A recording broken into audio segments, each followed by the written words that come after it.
السلام عليكم ورحمة الله وبركاته. மனிதனுக்கு அழிவை ஏற்படுத்தக்கூடிய 7 மோசமான குணங்களில் ஒன்று பேராசைப்படுவது. அல்-ஹிர்ஸ் என்று அரபியில் சொல்வார்கள். எதையும் போதுமென்ற மனமில்லாமல் இன்னும் வேண்டும் வேண்டும் என்று ஆசைப்படுகின்ற அந்த பேராசைப்படுகின்ற ஒரு தன்மை, இது மனிதனை அழிவில் கொண்டு போய் விடக்கூடிய குணங்கள் என்று மார்க்கம் சொல்லுகிறது. இந்த பேராசையை அல்லாஹ் ரப்புல் ஆலமீன் எல்லா மனிதர்களுக்கும் கொடுத்திருக்கிறான். எல்லாருக்குமே அந்த பேராசை உணர்வு இருக்குது.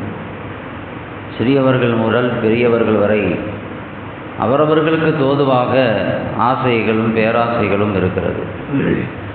இந்த பேராசைக்கு மட்டும் எல்லையே கிடையாது. இவ்வளவுதான் அப்படின்னு சொல்லி அதுக்கு ஒரு அளவை நிர்ணயிக்க முடியாது. எல்லை மீறி எல்லை தாண்டி மனிதன் ஆசைப்படுவான். எல்லா மனிதர்களுக்கும் அந்த பேராசை இருப்பதாக ஹதீஸ் ஷரீஃப் சொல்கிறது. ஸல்லல்லாஹு அலைஹி வஸல்லம் சொல்கிறார்கள், யஹ்ரமு இப்னு ஆதம் வ தஷிப்பு மின்ஹு இஸ்னான். மனிதனுக்கு வயசாயிரும், வயோதிகத்திற்கு மனிதன் வந்துடுவான். ஆனால் 2 விஷயங்கள் மட்டும் அவனிடத்தில் வயசாகாது. அது இளமையாகவே இருக்கும், அதுக்கு வயசே வராது. ஒன்று அல்-ஹிர்சு அலல் மால், பொருள் ஆசை. 2வது அல்-ஹிர்சு அலல் உம்ர், ஆயுளின் மீது ஆசை. பொருள் ஆசைக்கு வயசு வராது, அது இளமையாகவே இருக்கும். அதே மாதிரி இன்னும் வாழ வேண்டும் என்ற ஆசையும் ஒரு மனிதனுக்கு இளமையாகவே இருக்கும் என்று பெருமானார் ஸல்லல்லாஹு அலைஹி வஸல்லம் அவர்கள் சொல்லுகிறார்கள். மனிதனை பொறுத்தவரை அவனுக்கு எவ்வளோ கொடுத்தாலும் பத்தாது. 10,000 ரூபா சம்பளம் வாங்கிட்டு இருப்பான், இது பத்தலை, ஒரு 20,000 ரூபா கிடைச்சா நல்லா இருக்கும் அப்படின்னு சொல்லி ஆசைப்படுவான்.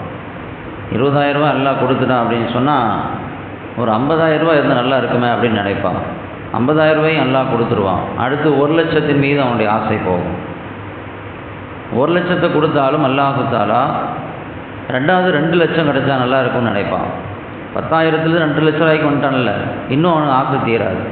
அடுத்து இன்னொரு 5,00,000க்கு போகணும் அப்படின்னு ஆசைப்படுவான். 1 கோடிக்கு போனாலும் அடுத்து 2வது கோடி போகணும் அப்படின்னு சொல்லி ஆசைப்படுவான்.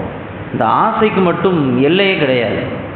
பெருமானார் ஸல்லல்லாஹு அலைஹி வஸல்லம் அவர்கள் அழகான ஒரு உதாரணத்தை சொல்லி விளக்குவார்கள். மனிதனுக்கு ஆசை எவ்வளவு தூரம் இருக்குது அப்படிங்கிறத.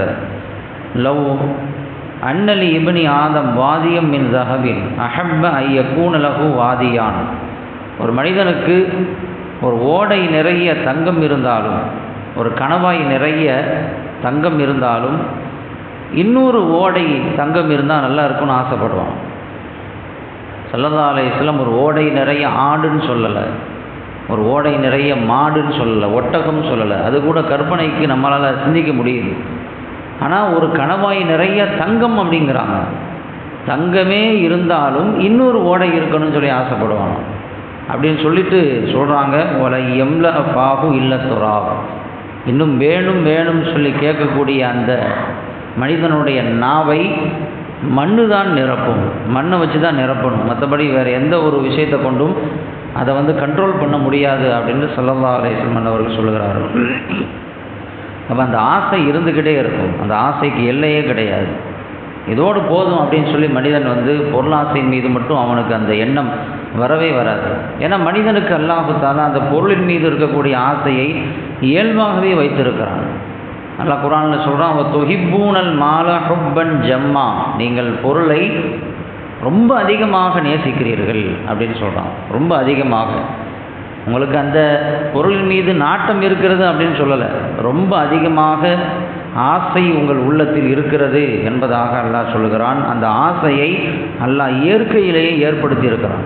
ஆனால் பொருள் ஆசை, அந்த பேராசை அப்படிங்கிறது ரொம்ப ஆபத்தானது. எந்த அளவுக்கு ஆபத்தானது அப்படின்னு சொன்னால், ஸல்லல்லாஹு அலைஹி வஸல்லம் சொல்கிறார்கள், மாதிபானி ஜாயிஹான் உர்சிலா ஃபி ஸரீபத்தி கனமின் பி அப்ஸல லஹா மின் ஹிர்ஸில் மர்இ அலல் மாலி வஷ்ஷரஃபி லிதீனிஹி. ஒரு கடுமையாக பசியாக இருக்கக்கூடிய 2 ஓநாய்களை ஆடு மேயக்கூடிய இடங்களில் விட்டால் அது எவ்வளோ பெரிய ஆபத்தை, சேதாரத்தை விளைவை ஏற்படுத்துமோ அதைவிட மிக பயங்கரமான ஒரு சேதாரத்தை பொருளாசை ஒரு மனிதனுடைய தீனில் ஏற்படுத்திவிடும் என்று சொல்கிறார்கள். சாதாரணமாக ஓனாயை விட்டாயே ஆடுகளை ஒரு வழி பண்ணிடும். ஆனால் கடுமையாக பசியாக இருக்கக்கூடிய ஓநாய்களை கொண்டு போய் ஆட்டுக்கு பக்கத்தில் போய் விட்டா ஆடு பிச்சு சின்ன பின்னமாக ஆக்கிடும். அந்த மாதிரி பொருளாசை யாருக்கு இருக்கிறதோ அந்த மனிதனை அந்த பொருளாசை அவனுடைய தீனை சேதப்படுத்திடும் அப்படிங்கிறாங்க. தீன் இல்லாமல் போயிடும். பொருளாசை இருக்கக்கூடியவனுக்கு தீன் இருக்காது, தீனின் மீது ஆர்வம் இருக்காது, தொழுகையின் மீது ஆர்வம் இருக்காது, அமல் செய்யணும் அப்படிங்கிற எண்ணம் இருக்காது.